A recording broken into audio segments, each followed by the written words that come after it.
Set against the tense backdrop of the 1900s Deep South, The Little Foxes by Lillian Hellman expresses the power of greed through the Hubbards' betrayal of each other to achieve selfish fulfillment. This is juxtaposed to the ideal thematic values of family, which typically hold against all hardships.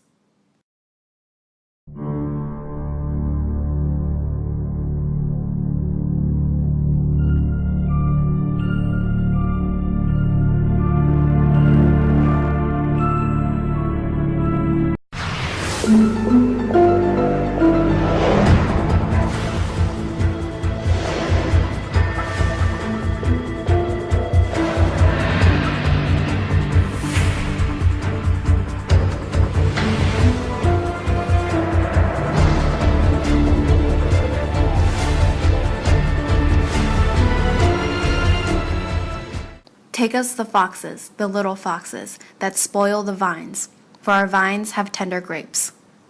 Agent G? Agent Lee? Here's your coffee. Dark roast caffeinated? No? Damn it, Angela, that's my regular. Let's go.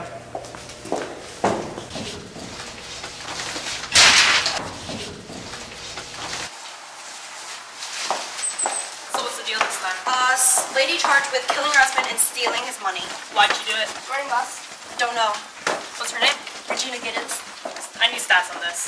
Middle-aged, southern aristocrat, rich family, one daughter. Status of daughter? Alive. Get a hold of her. But we can't. Don't question me, just do it. Sorry, I'll get on it. I need family dynamics. Done. I'll take you to her immediately. Hello, Miss Giddens. So we have a couple questions we'd like to ask you. What do you want? I didn't do nothing wrong. Well, now, we never accuse you of anything. We just want some background information. Just to get a basis, what caused Horace's death? Damn it, Regina, you gotta answer the questions, answer them now. You need to start from the beginning, and you shouldn't leave a single detail out. You have been talking very big tonight. Have I? Well, you know I don't talk about something I know I can't get. Listen, I don't think you can get Horace to come home, much less money from him, or talk quite so big about what you want. Oh, I can get him to come home. Then why haven't you? I figured I'd fight his battles for him before he came home. Horace is a very sick man, and even if you guys don't care about his health, I sure do. Stop this foolish squabbling. How can you get him to come home? I'll send Alexandra to Baltimore, and she'll tell him that she wants him to come home, and that I want him to come home. I admire you, Regina, and I agree. So now that's settled, and But before she goes to get him, I want to know exactly what he's getting. what do you want? Twice what you offered. I think you've gone crazy. I don't want to fight, Ben. I don't either. You won't get it. There isn't any chance of that. You're holding us up, and that's not pretty, Regina. Not pretty. But we need you, and I don't want to fight. So here's what I'll do. I'll give Horace 40% instead of the 33 1/3 he really should get. I'll do that provided he is home and his money's up within 2 weeks. How's that? Alright. I think I've asked this before, but where is this extra share coming from? From you. From your share. From me, is it? Well, that's just fine and dandy. Is this my reward? For 35 years, I worked my hand to the bone for you, and for 35 years, I did everything you didn't want, and this is what I am being attacked from all sides tonight. First by my sister, and then by my brother. And I ain't a man that likes being attacked. I can't believe that God would want the strong to parade their strength, but I don't mind doing it if that's what's gotta be done. You wanna take these things better, Oscar. I've made you money in the past. I'm gonna make you more money now. You'll be a very rich man. So what's the difference to any of us if a little more goes here and a little less goes there? It's all in the family, and it will stay in the family. Is that all? Yes, that's all. Okay. Well, Agent Lee, I believe we're done here. Let's go. Yep, a scheduled time to meet Alexandra at Love Star about half an hour.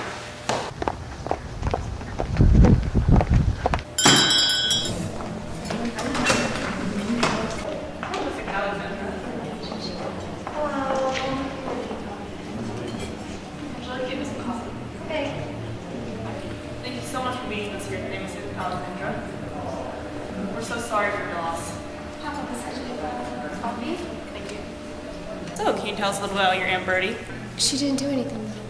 We just want to know a little bit more about her. But I'm telling you, she didn't do anything. Calm down. We're not accusing her. We just need to know. Also, we'd like to know a little bit more about Horace, if that's okay. It was an excruciatingly sunny day out, and 1 and 2 and 3 and 4. 1 and 2 and 3 and 4. Wait, once played together, Horace, remember? Papa used to play? Indeed I did.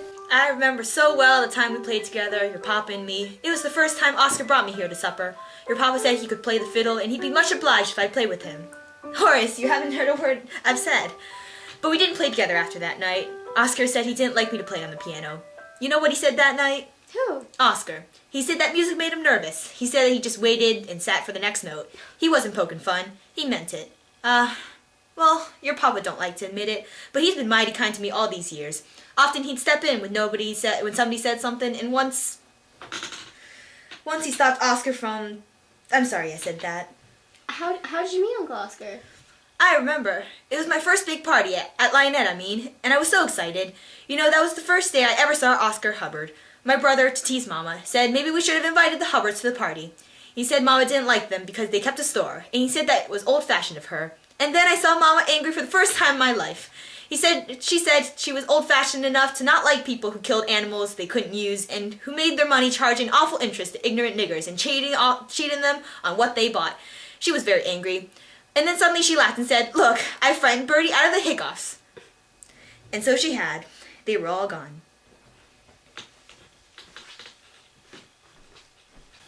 Like I say, if you could only go back to Lionette, everyone be good and kind. I like people to be kind. Don't you, Horace? Yes, Bertie. Y'all want to know something? I don't like Leo, my very own son, and I don't like him. I guess I even like Oscar more. Why did you marry Uncle Oscar? I don't know. I thought I liked him. He was kind to me, and I thought it was because he liked me too. But that wasn't the reason. That's why he married me. I can tell you he's told it to me often enough. But Aunt Bertie... My family was good, and cotton on Lionette's field was better. Ben Hubbard wanted the cotton, and Oscar Hubbard married it for him. He used to smile at me.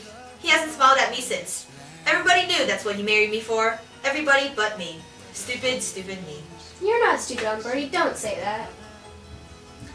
You won't like me now. You won't like me anymore. I love you. I'll always love you. Well, I don't. Don't love me. Because in 20 years, you'll be just like me. They'll do the same things to you. You know what? In 22 years, I haven't had a whole day of happiness. I guess we're all trying to make a happy day. You know, we sit around and try to pretend nothing's happened. We try to pretend we are not here. We make believe we are just by ourselves, someplace else, and it doesn't seem to work. Come now, Aunt Bertie. I'll walk you home. Our family is going apart. Well, Alexandra, I think that's well enough. I'll hopefully keep in contact with you. Thank you for meeting us here today.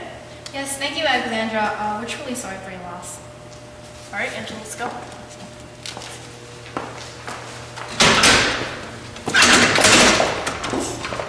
It was all a scam. There was no love to begin with. As expected, Horace knew. Alexandra, that poor girl. We have to find out about her father. Regina will know. Let's go back to the office. And what if she doesn't tell us? She will. Agent Lee? Yeah? One more thing. Yes, boss? Keep up.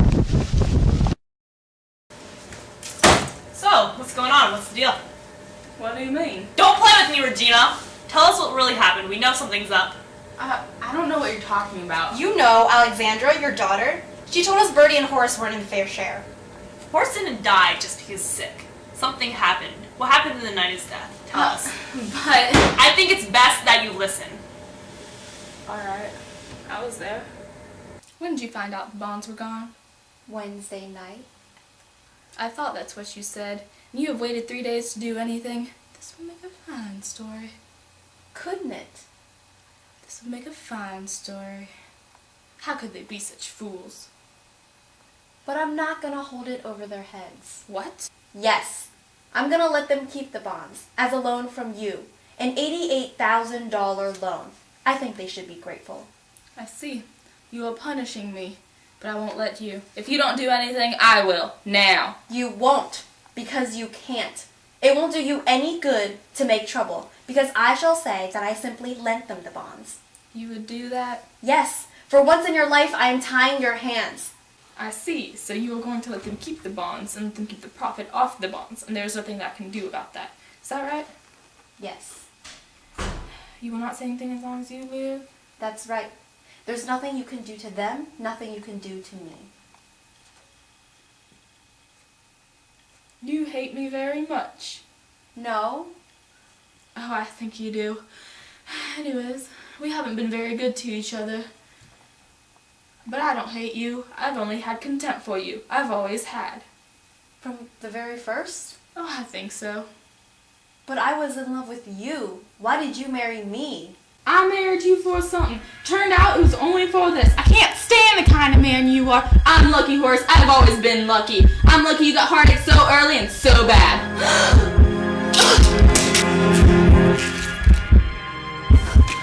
Addie! Addie!